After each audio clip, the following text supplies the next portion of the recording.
This is Between the Uprights. Football is life. The rest is just details. Here are your hosts, Joe, Matt, and Chris.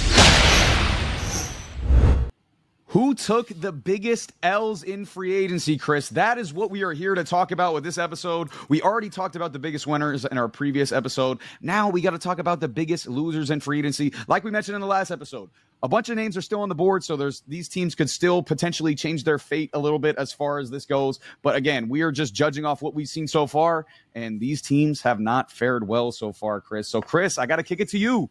Who is the biggest loser of free agency so far? Quite honestly, there's probably a few, and I feel like you probably have a whole long laundry list of them. So I'm gonna make mine fairly quick, to be honest.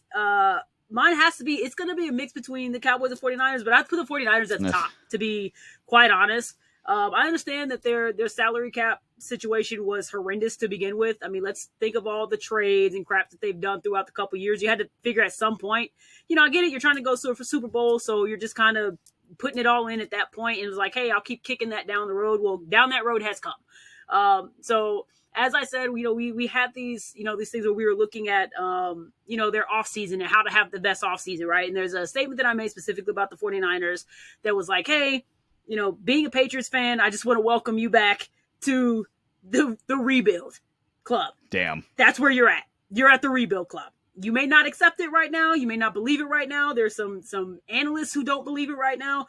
They're not going to the Super Bowl this year. I don't see them going to the Super Bowl in a couple of years. They have completely just their setup right now is horrendous. Who's your top wide receiver one? You're already looking at getting rid of the one you just paid last year. You're shopping him, trying to get him out of your team.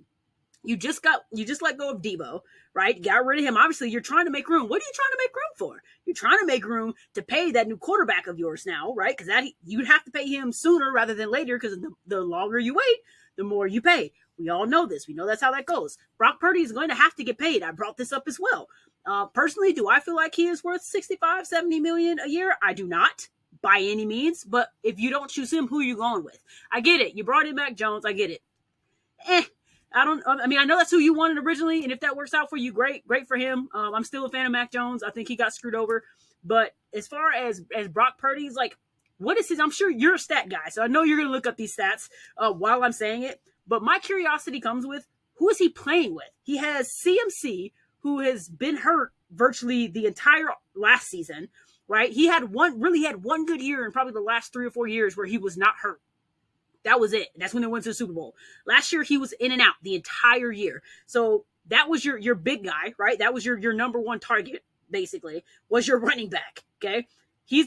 I'm not going to put him as a surefire, like, yes, he's going to be good to go all season. You don't know where that's going to happen. Thankfully, you are going into a draft that is very top-heavy when it comes to the running back. So maybe that's where you're looking. Maybe it's not. Maybe Ashton Jeanty is potentially someone you're looking at. But still, you're looking at a hurt CMC, more than likely. You're getting rid of your wide receiver one that you just paid a ridiculous amount of money. So you don't really have – you have a young wide receiver. Why am I missing his name right now? Pierce Hall. Yes. That's it, really, wide receiver-wise. That's pretty much who you got. And then you're looking at an aging tight end in George Kittle, who, quite honestly, I put it on my last one. I mean, people may not like it, but he should be someone you're looking at. He's going to cost you a lot of money right now. He is going to drain this portion of their salary cap in 2025. So is that someone they move on for before they go to the draft? Is that someone they're looking at potentially trading before they go to the draft? And if they do, again, who is taking his spot? Yes, they've signed a couple tight ends, but no, to me, nobody is fucking worthy, to be honest. Like, they're not gonna, they're not gonna pull the side either way. So to me, they haven't done anything other than lose players. They haven't really brought in any players to take those spots away. And you got a bunch of older guys, so you have an older crew that you're working with that you're trying to probably somehow get them to be a little bit younger. Like, what has your head coach done? What has your general manager done? I don't feel like they've done anything, to be honest, to help their team. So you can't go into the 2025 season feeling like, yes, they are definitely primed to go to the Super Bowl. They are back into contention. I don't see it right now. I really don't. I think they've completely, up until this point, have completely, I would probably, if I had to put this in a certain way, is they have killed their offseason already. And it hasn't even fully started. Like, it's dead on arrival. It's done. Damn. Yeah, the Niners, man, I'm stuttering right now because there's a stat about how much money that other teams spent on their players. I think it was other teams spent, here it is, other teams spent $321 million on 49ers free agents this offseason, and San Francisco's only spent $37 million on free agents this offseason, making it the largest spending deficit, $284 million in NFL history, and that's by over $80 million. So the next most was like $200 million in deficit, and the 49ers at $281. And again, those names that we're talking about, right, these are big names. These are like names that are going to affect them as far as like, and these are names that we've been talking about when they were going to Super Bowls. We're talking about Deebo Samuel, Dre Greenlaw, Charvarius Ward, Jalen Moore, Hufanga. We're talking about Aaron Banks. We're talking about Elijah Mitchell, Josh Dobbs, Javon Hargrave, Malik Collins. Like, these are staples, and a lot of those guys are on the defense as well, a defense that didn't perform as well as we thought it would last year with the San Francisco 49ers, So there's a lot of things to be worried about right now if you're a 49ers fan, because again, like you mentioned, I don't know. I don't think Brock Purdy's a bad football player. I don't think he's a great football player. I think he's somewhere around the 15th, 16th best quarterback in the NFL, and he's not going to be able to take a bad team over the top, and he's not going to be able to push a good team over the top either. He's going to have what this roster was before, which was a great roster that he can kind of help, his skill set can kind of help accentuate, and he just doesn't have the talent on the roster anymore for him to continue to do that. So yeah, it's going to be a very, very interesting year for the Niners. I wouldn't be surprised if they were able to retool enough, and they've been good in the draft as well, if they're able to retool enough and still compete in the NFC West and still compete for a playoff spot. But like you mentioned, Chris, I don't see this team making a Super Bowl in next year or this year, or maybe the next upcoming years. We'll see. It kind of depends on, how they're going to draft and their moves from here, So it's going to be interesting with the 49ers, the team that's basically dominated them and the Eagles that have dominated the NFC for the last half decade plus, So, but for me, listen, Chris, I'm building on your theme of, if anybody watched our episodes of like our ideal off seasons for teams, I picked the NFC South divisions. I picked both South divisions. And I want to say the Saints are a massive loser in free agency, Chris. Saints, what are we doing? What are we doing, Saints? Just give it up. Just give it up. You're in a bad situation. I know you guys started off last year like hot, and you guys killed the Cowboys, which everybody did last year, but you did a bunch of good stuff at the start of the year and all this and all that, and then you finished bad because you had injuries. You were the second most injured team in the NFL. I get it, but just let it go. Why are you signing people, Saints? Why are you signing Justin Reed to a 3-year, $31 million deal? Justin Reed, good player. I'm not saying Justin Reed's a bad player. He'll probably help the Saints for next year, but why are you signing him? Why are you re-signing Chase Young to a 3-year, $51 million deal? Why are you doing that? Do you not understand how the salary cap works? Do you not understand how screwed you are making yourself for year after year after year? Your roster is not, even with signing these guys, your roster is not good. Your quarterback, Derek Carr, is literally the definition of mid. Like, there's no more mid quarterback than Derek Carr. You have a rookie head coach. This was the perfect opportunity to cut costs, which you kind of did to a certain extent with having Tyrann Mathieu and Cam Jordan agree to take pay cuts, which is a blessing. Thank God for them. They agreed to take pay cuts, but they were ending this year. Their contracts are ending this year anyway, so it doesn't help you out for future years. And you couldn't give yourself even more flexibility for future years and just full on tanked this year. If you didn't sign these players, you should just tank this season. You're not going to be good this season. There's no way, because even if you're healthy, you're not competing for a Super Bowl, Saints. Everybody knows that. Everybody knows the Saints are in a Super Bowl team, especially with Kellen Moore, who I really don't like as your head coach. So, and you're also in the worst division in football, but you guys have the worst situation in football because everyone else has quarterbacks and you don't. So maybe you have Rattler, but you're not going to give him an opportunity because you're going to stick with Derek Carr. So I think this was a big fail for the New Orleans Saints. I'm giving them a D-, and that's me being like a nice guy. Like, I'm like, hey, Saints, I'm being nice. You get a D-. Like, I could have just failed you super easy. I'm going to let you barely pass the class, but it's barely. It's like a 60.1%. It's like you're bordering on an F. Like, you're close.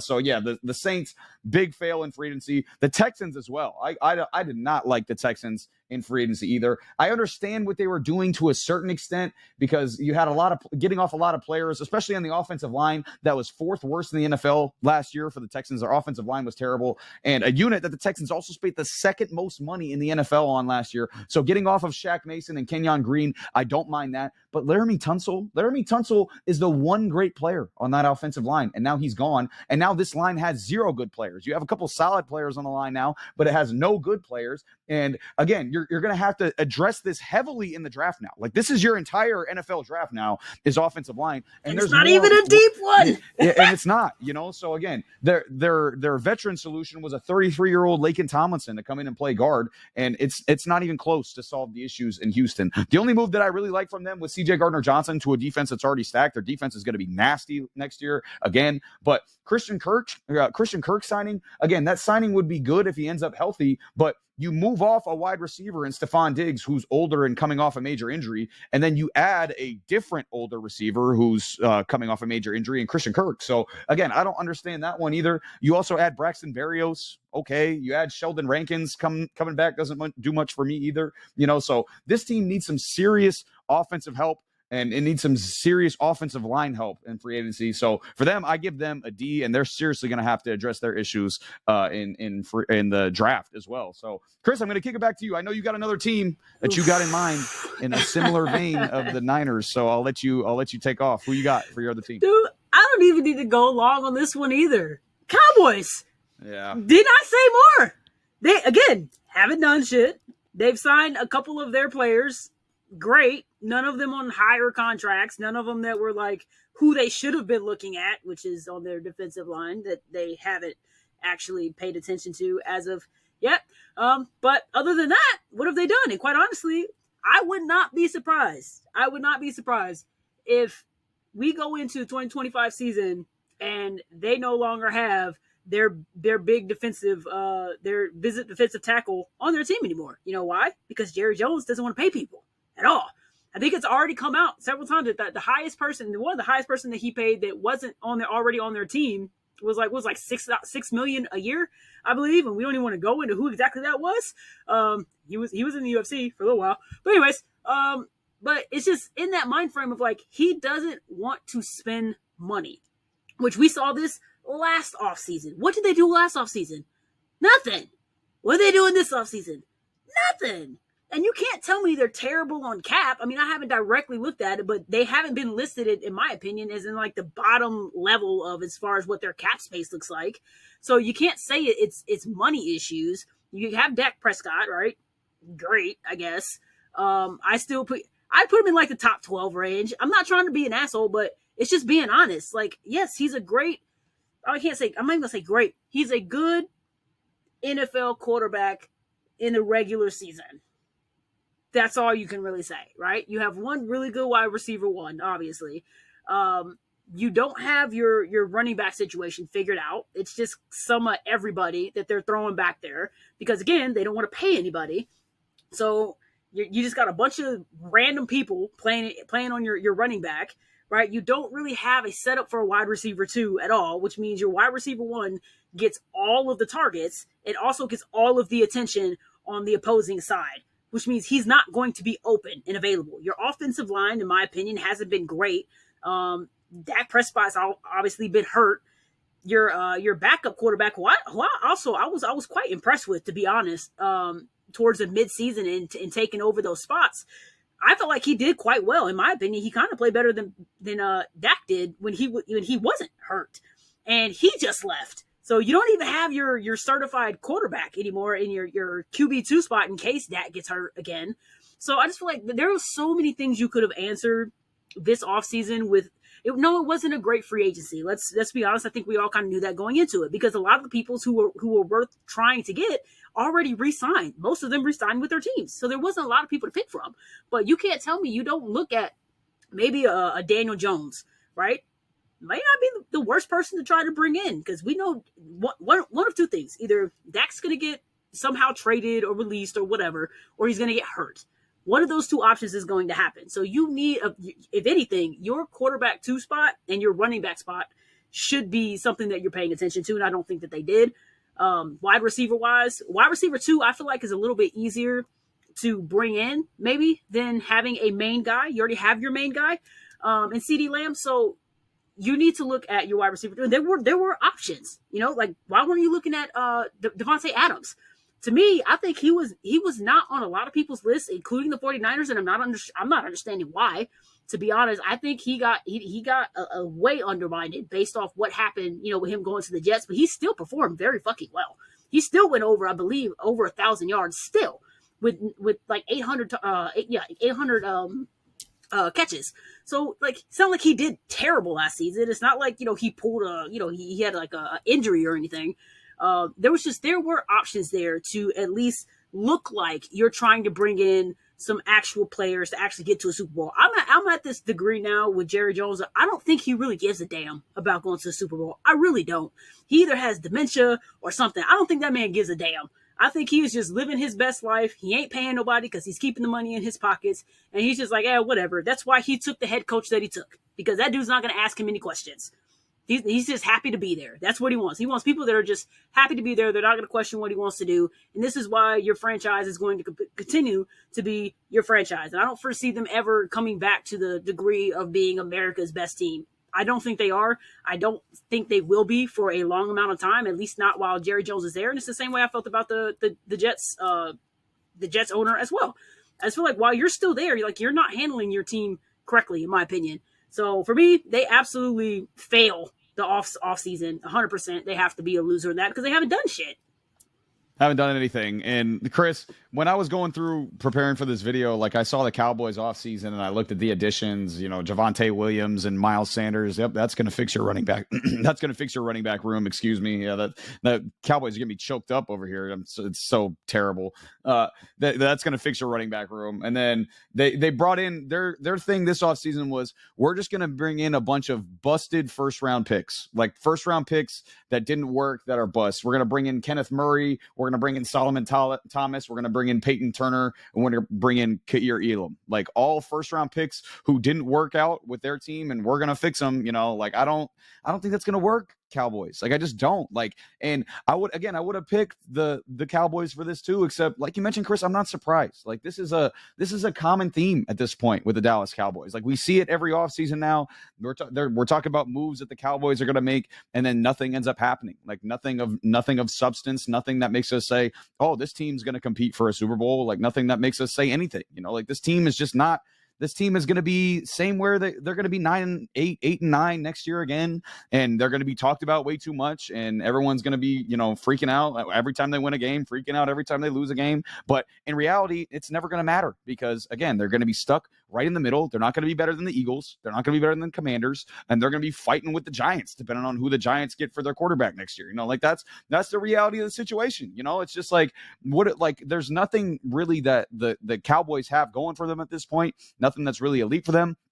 They have Micah Parsons, but like you mentioned, are they even going to pay Micah Parsons at this point? Who even knows, So it's just a situation in Dallas right now that, like, again, Cowboys fans are obnoxious and we love to make fun of Cowboys fans, but like, it's gotta be hard to be a Cowboys fan at a certain point. Like, they've kind of been glamorized as like, yo, America's team, this and that, but it's like, it's just as bad as being a Browns or a Jets fan or like any of those teams that like we demonize as like, man, it's got to be rough to be that fan. Like, it's got to be rough to be a Cowboys fan too. Like, they've had less success than those teams over the past, basically 30 years at this point, So, man, you gotta, if Cowboys fans weren't so damn obnoxious, I would feel bad for them. But man, it's got to be rough to be a Cowboys fan. It is. And the crazy part is they're still in. If I'm doing the math correctly, they're still in the top 10 when it comes to their available cap space, and they have done literally jack shit with it. It's crazy. This makes no sense. And two, I guarantee they're bringing in more revenue than just about any team in the NFL. They're making more money than any team in the NFL. Their stadium holds like 20,000 more seats than any other stadium in the NFL. Yeah. Like, their attendance they average 14,000 more fans than anybody else in the NFL, and so they're making a ton of money.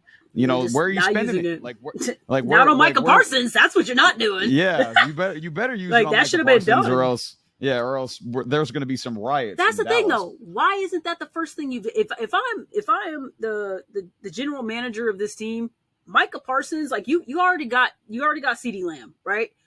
Micah Parsons should have been your first word of the offseason is, hey, get this man paid, because we just talked about it.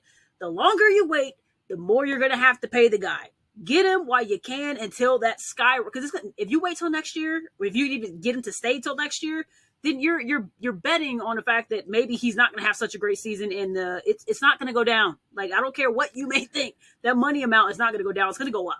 And either option is bad. Like, you either have to pay him more next year, or he has a bad year, and then you're like, oh, should we pay him? It's like that. Either option, right. It's like you're screwed, you know. Right. So just pay him now. Give him what he wants, because he's one of the best offensive players in football. So again, you're just gonna do what the Bengals just did, where it's like, hey, we're gonna keep pushing it off until we have to eventually overpay him. You know, like it just doesn't make any sense, you know. And that's not how good organizations operate. So yeah, the Cowboys fans, we feel for you, and I'm gonna speak to two more organizations that I feel for their fans a little bit at this point, and I'm gonna give a failing grade. I'm telling you right now, I'm giving an F to anyone waiting on Aaron Rodgers' decision. I'm looking right at you right now, Steelers and Giants. I'm looking right at you, okay? Because both teams' plans, this is what the plans for the Steelers and Giants should be, Chris. You should either sign Russell Wilson, Joe Flacco, or Jameis Winston, and then draft either Shedeur Sanders or Jackson Dart. Depending on the Steelers, it's probably more of a Russell Wilson, Jackson Dart, and the Giants, it's probably more of a Joe Flacco, Jameis Winston, and Shedeur Sanders. That should be their plan, right? But if that's the plan, if they end up doing that, then I'm going to come in here and I'm going to give a really nice grade to whoever does that plan. I'm going to give a B+ to whoever does that plan, because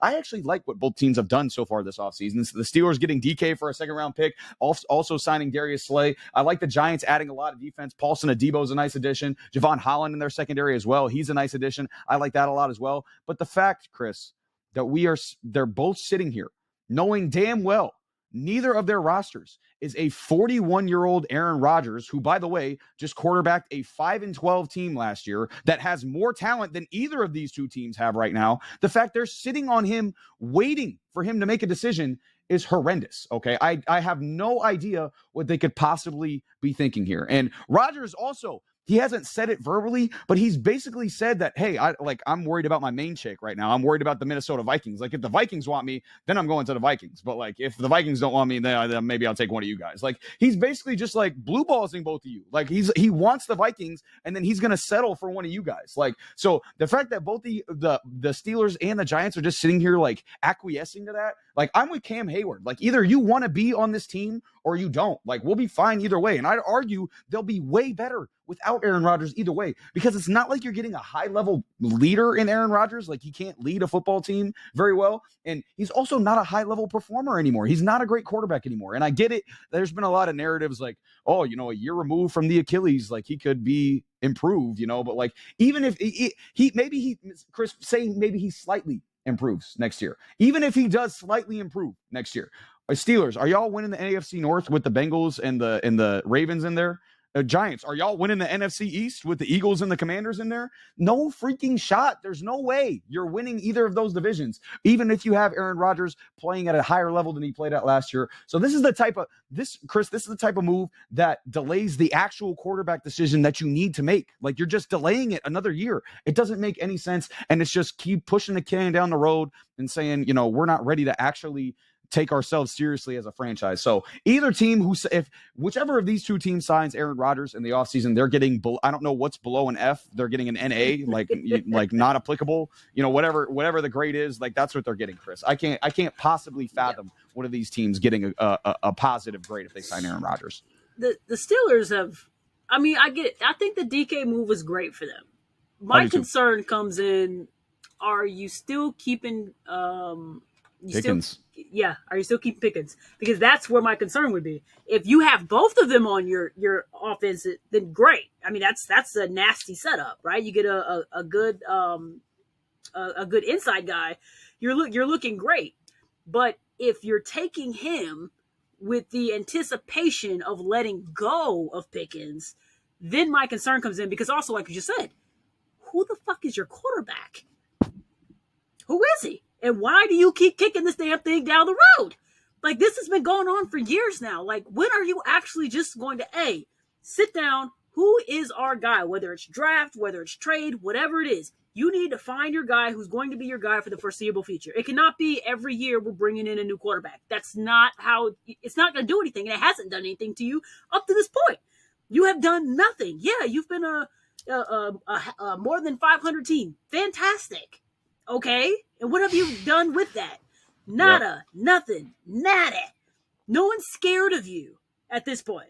Like, great, you brought in Russell Wilson. We all kind of knew that was going to be a banger bust situation. I think he's pretty much way out of where he was, high like a couple years ago, right?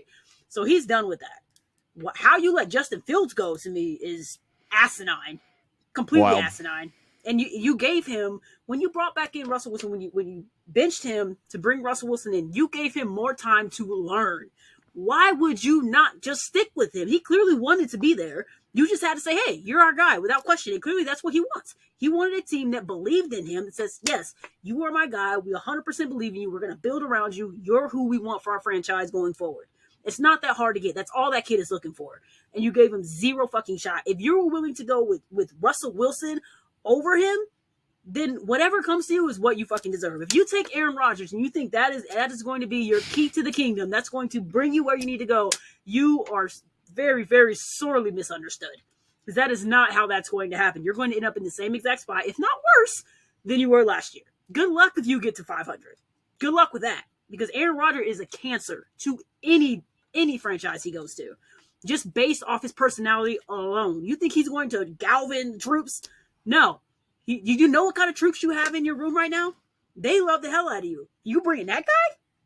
Good luck. That's gone. All of your love and appreciation and admiration for the type of head coach that you are is gone if you bring that guy into your locker room. Period. So I don't know what the Steelers are doing. If you really are waiting on a Aaron Rodgers to take over your group and take you to the promised land, I don't know what to tell you, man. I guess get ready for Costa Rica next year, I guess. Go ahead and put that on your plans. I don't know, but I don't know what the hell they're doing. If they're not looking at least like a Jackson Dart, which again, I don't think is being heavily talked about either.